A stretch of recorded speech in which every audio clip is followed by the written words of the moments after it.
मसीह यीशु के जलाली और बाबरकत नाम में अजीज़ आप सबकी सलामती चाहते हुए आज मैं सबको वेलकम करती हूँ खुदावंद के इस कलाम के सेशन में। आज जो हमारा अनुमान है वो ये है कि एक जन्म के अंधे की यीशु मसीह का आंखें खोलना या उसको शिफा देना। हो सकता है आपने बड़ी दफ़ा इस कलाम को सुना होगा, लेकिन आज अजीब तरीके से खुदावंद हमारे से बात करना चाहते हैं। आज हम बहुत कुछ सीखेंगे। तो सबसे पहले तो मिरेकल जो वर्ड है वो लातीनी लफ्ज़ मिराकुलुम से निकला है और जिसका मतलब है हैरान कुन, वंडरफुल। और अजीज़ो इसके साथ ही सुमेई रोज़ एक और लातीनी वर्ड है जिसका मतलब है स्माइल। जब हमारी ज़िंदगी में कुछ अजीब होता है तो हम बहुत खुश होते हैं। अजीज़ों, मैं यकीन करती हूँ कि ये मोजज़ा जो होता है कि हैरान कुन काम है इस ज़मीन पर जो खुदावंद ने इस धरती के ऊपर किए और आज भी यीशु के नाम से होते हैं। यीशु मसीह कलाम से मुजस्सम हुआ, उसने जिस्म लिया और इस धरती में रहा। और जो अजीज़ों हम कलाम सुनते हैं उस कलाम को जो है आम इंसानों की तरह मत सुने, बल्कि जब आप खुदावंद के कलाम को सुनते हैं तो आप यकीन करें कि आपकी ज़िंदगी में मोजज़ा होने जा रहा है। वो आपका जहनी और आपकी जिस्मानी और रूहानी मोजज़ा हो सकता है। तो अजीज़ों, ये एक बहुत बड़ा मोजज़ा हम देखते हैं कि मरकुस 10 बाब और उसकी 46 से 52 आयत में आप पढ़ सकते हैं। ये वाक्य हुआ, तोमाई का बेटा बरतोमाई अंधा फकीर राह के किनारे बैठा करता था, भीख मांगता था, लेकिन रोज़ ही भीख मांगता था। वो जन्म से अंधा था। और अजीज़ों, हम देखते हैं कि उसने भी सुना होगा यीशु मसीह के बारे में, क्योंकि यीशु मसीह के काम और उसकी शोहरत तमाम नवाही में थी और सब जानते थे कि यीशु मसीह कैसे काम कर रहा है। तो उस अंधे को भी ये तलब थी कि कोई उसको उसके पास ले जाए। हो सकता है वो दिल में दुआ करता होगा कि काश मेरे यीशु से मुलाकात हो जाए। और हम देखते हैं कि अचानक हो सकता है उसने जो है इस दिन का इंतज़ार किया होगा सालों से, लेकिन हम देखते हैं कि अचानक से यीशु वहाँ से गुजरता है और शोर हर तरफ उसने सुना और वो शोर उसको लगा होगा अजीब है, क्योंकि उस वक्त बिल्कुल शोर नॉर्मल नहीं था। तो उसने, हो सकता है वो भीड़ जो थी वो नारे लगा रही थी होशना के, हालेलुया के। और हम देखते हैं कि उसने किसी को रोक कर कहा होगा, यारों मुझे बताओ ये क्या हो रहा है। और किसी ने बताया होगा कि यीशु नासरी जो है वो यहाँ से गुजर रहा है। तो अजीज़ों, जो इतनी देर से, इतने सालों से इंतज़ार कर रहा था, उसकी खुशी का इंतहा नहीं रहा होगा और उसने उसी वक्त चिल्लाना शुरू कर दिया, ऐ इब्ने दाऊद मुझ पर रहम कर, ऐ इब्ने दाऊद मुझ पर रहम कर।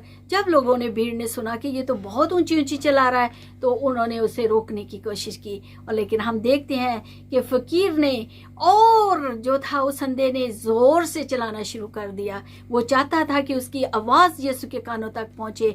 बेशक बहुत ज़्यादा शोर था, भीड़ थी, लेकिन वो और भी ज़ोर से चलाया। तो हम देखते हैं कि यीशु एकदम रुका, क्योंकि यीशु हमारे दिलों गुर्दों को जानता है।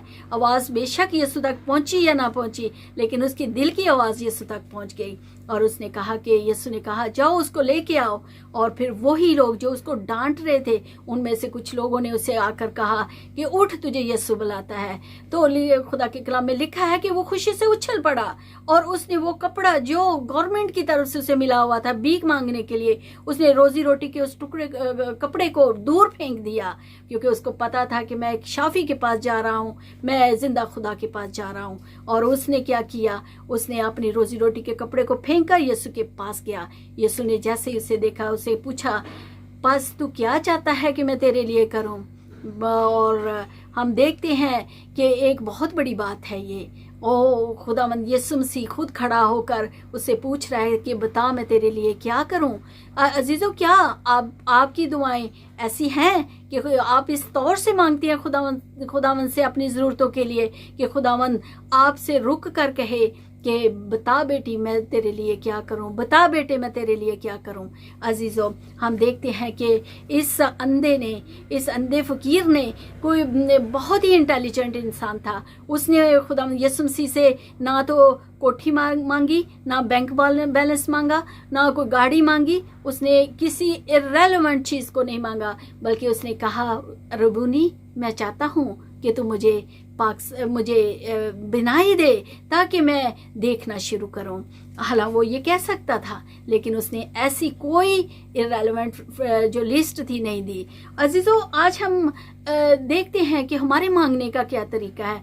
हम यीशु को एक बहुत लंबी लिस्ट दे देते हैं अपनी हर दुआ में कि मेरे लिए ये कर दो, मेरे पास ये नहीं है, यीशु तू तो जानता ही है, और हम सभी ऐसा करते हैं। लेकिन अजीजों, हम यीशु से पूछते नहीं उसकी मर्जी। आज से यीशु से पूछें कि यीशु ये मेरी ज़रूरत है, आप अपनी मर्जी के मुताबिक मुझे दें। अजीज़ों, यीशु अगर आप चाहते हैं कि यीशु आपकी दुआओं का जवाब दे, तो आप इस अंधे की तरह मांगे जिसने इररेलेवेंट चीज़ें नहीं मांगी, बल्कि वो चीज़ें मांगी कि मैं चाहता हूँ कि मैं देखना शुरू कर दूँ। तो आप भी लिस्ट बताने की बजाय यीशु से पूछें कि यीशु मैं ये चाहता हूँ, तू मुझे अता कर। और सबसे ज़्यादा आप क्या करें, आप एक वर्ड है पीस।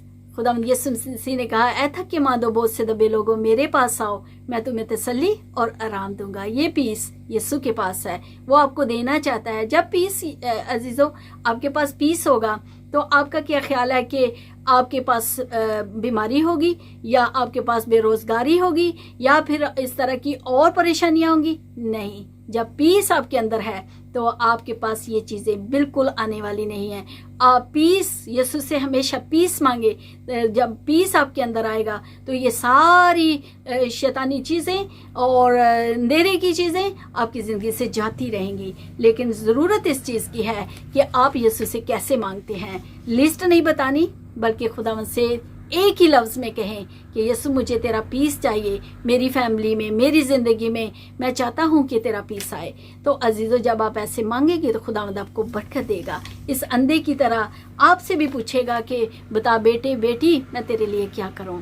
तो अजीज़ों, खुदावंद आज के कलाम के वसीला से हम सबों को, आप सबको बहुत ज़्यादा बरकत दे। और मैं आपसे दरख्वास्त करती हूँ कि इस वीडियो को अगर आपको अच्छी लगी है तो दूसरों के साथ शेयर करें, इसको लाइक किया करें और दूसरों के साथ शेयर करें, ताकि उनकी भी मोटिवेशन हो। आज जो हम परेशान हैं वो उसमें से निकलें। और अजीज़ों, फिर आखिर में ये कहूँगी कि अगर आज तक आपने इस चैनल को सब्सक्राइब नहीं किया तो अभी करें, क्योंकि जब आप सब्सक्राइब करते हैं तो ऑटोमेटिकली हर न्यू वीडियो जो है आप तक पहुँचती है। और वैसे भी आप मेरे साथ इस तरह इवेंजलिज्म में हिस्सा डालते हैं। खुदा आप सबको बरकत दे।